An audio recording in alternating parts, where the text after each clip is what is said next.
morning, guys. We've just gotten off the Spirit and we decided, instead of heading to the caravan park because the sunrise hasn't even happened yet, that we would head to Geelong Pier. They had something on at the pier, so we headed just down further. If you put in Eastern Beach Road into your GPS, that'll take you to this beautiful beach, and because of the time of morning we can literally just park parallel to the water. There's only a few people out there walking dogs, and a couple of people also keen to watch the sunrise from their cars, so we'll show you some of that.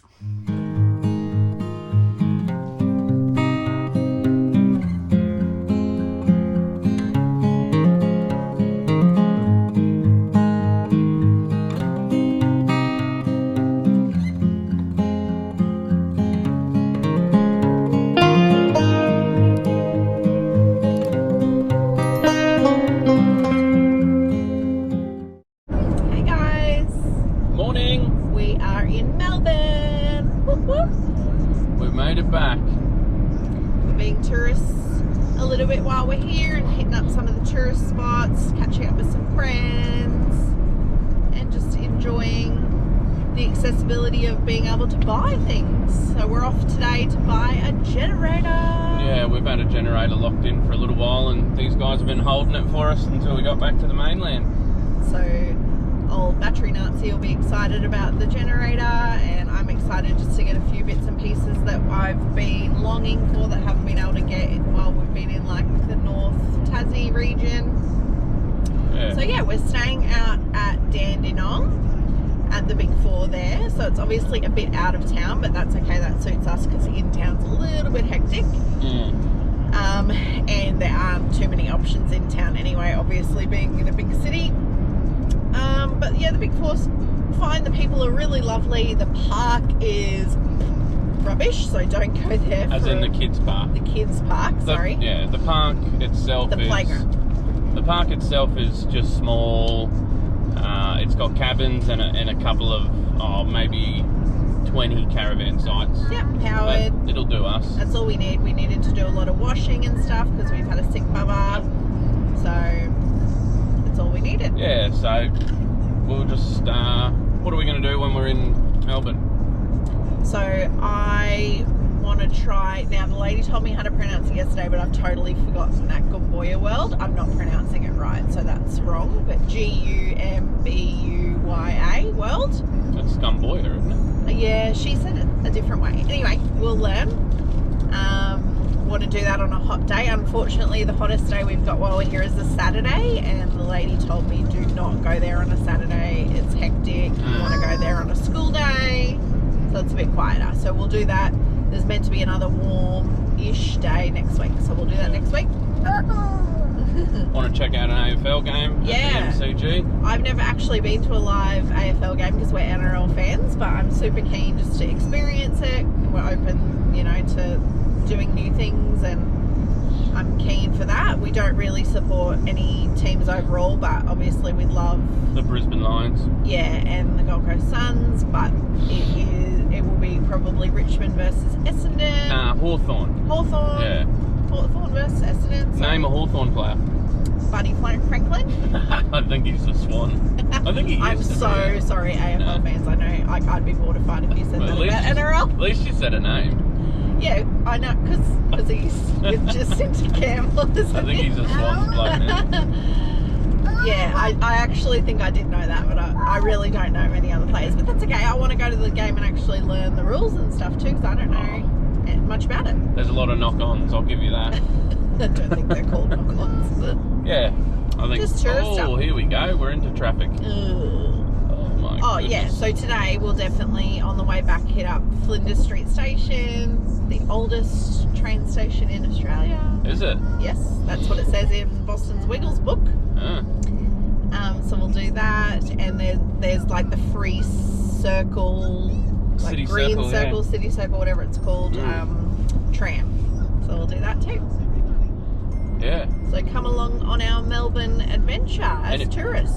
And if you do live in Melbourne, how do you go on the ring road or whatever? What are we on? What Eastlink? It's busy. Probably two very different things. Yeah, no, Link. Very busy. Yeah.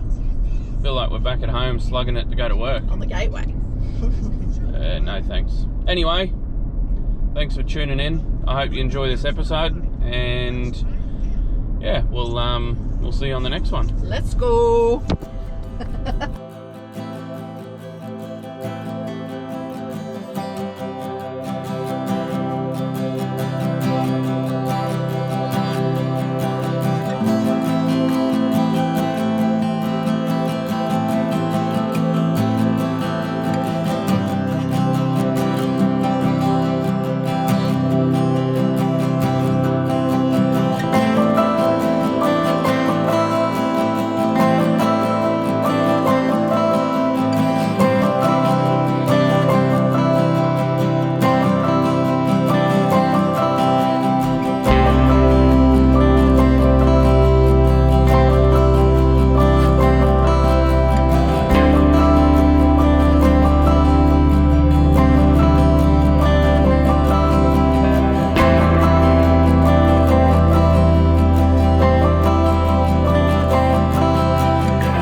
To a couple of places today. We want to hit up Fountain Gate Shopping Centre because they've got a couple of shops that we need, and then after that we're off to Gumbuya World.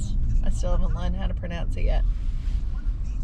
Gumbuya. Now, I reckon that's it. Something interesting to note about Gumbuya World is that unfortunately we were trying to hit up the park during the school week so that it was a bit quieter, but they've been a bit sneaky and they know that they're not going to get the crowd, so they've employed a few less people, and they're actually not opening big portions of the park like the water park and the rides. So during the week ordinarily it's just wildlife, so it's cheaper for just wildlife, but that's not, we don't really want to do that. It's more about the rides and potentially the water if it's warm enough.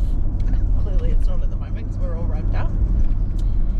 But we got a bit lucky. They do a Friday sort of summer thing, even though it's not summer anymore, but they do a bit of a Friday thing where they do open all three sort of portions of the park. So we're going today because it's a Friday, and it'd probably be too cold to do the swimming, but at least there's rides and wildlife, not just wildlife.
So we made it to Gumbuya World. So we've gone on a Friday, as we said this morning. Honestly, there's probably, I don't know, 200 people here. It's super quiet, it's so good. You can go on the rides, there's no line. Nikki went on like the biggest roller coaster they got, and she was at the front. Like, there's no lines. What they're actually doing is they're splitting, like, not all the roller coasters are on at once, so they got scheduled times so the staff members can go and turn them on. But if you're down in Melbourne, come to Gumbuya World and come on a weekday. If you can jag some weather like we've got now. It's not hot, but the water's fairly warm. I think it's a top of 24 today. We just didn't want to go on that stinking hot day because it's going to be a weekend. But they've got heaps of stuff. They got a huge kids world. They got big slides here behind. It's a bit like a small version of a Wet n Wild on the Goldie. So there's like two different lands. There's like an adventure land and a water land, and then there's a wildlife section as well. So you can do a full day here. Yeah, it's really good. They've even got a wave pool down that section down there. There's a wave pool with a couple of kids slides. I think we were just in the wave pool and there was 4 people in it. So yeah, as I said, come here on a weekday and you'll have the thing to yourself. Hey, we've done Gumbuya World. And we're pooped. So tired. It's a big day. Woo. But we had a great time. We learned a lot. A few little tips for you guys. If you've got a child that's about 90 centimetres, pretend they're 89. They didn't even measure him. They didn't measure him. He's 90. He's 90 exactly, and that's the cutoff. So I would have been probably thinking we got a bit ripped off if we'd had to pay full price for the 3 of us, but considering we got, I guess, like, it's called a Friday price of 50 for Trev, 50 for me, and 0 for our 89 centimetre child. That was a good deal. We got great value for that. I would say on weekends it'd be a lot busier, and I'd say that the regular price, which I think is $78, would apply on weekends, and I'd say that would be a bit of a push if you were going on a weekend that you didn't intend to utilise the whole park, like swimming. I would say that there's not enough to do. For example, a lot of the rides you needed to be about 100 centimetres minimum to be accompanied with an adult, even, not to go on independently, and then obviously even higher to go on by yourself. So for a 90 centimetre child, especially if you did end up, I don't know, paying $78 or $50 or whatever, that would be a bit tricky, because all he could do was the train, a little cars ride, which he loved, teacups, obviously certain things in the water park, like the little splash zone. Even that, though, said you're meant to be 100 centimetres, but he went in a little bit. Oh, bless you. Bless you. And then all the animals. So he got great value for having paid nothing. Great value. But if you had paid $50 for that, you'd sort of want your child, I think, to be 100 centimetres to pay the money, I think. To get a few more rides in. Yeah, so see if you can sneak them through on the freebie. It's not like the water park was really good. It was great. It's like, I don't know if you've been to Wet n Wild on the Gold Coast, but it was like a compressed version of that. Yeah, or a white water like world. what do you call that? Like a lazy river. Like what Calypso Bay is at Wet n Wild. Yeah, but this one like had rapids, and you go through like a cave and stuff, which was really good. It was great. And like a little heated section, which was nice.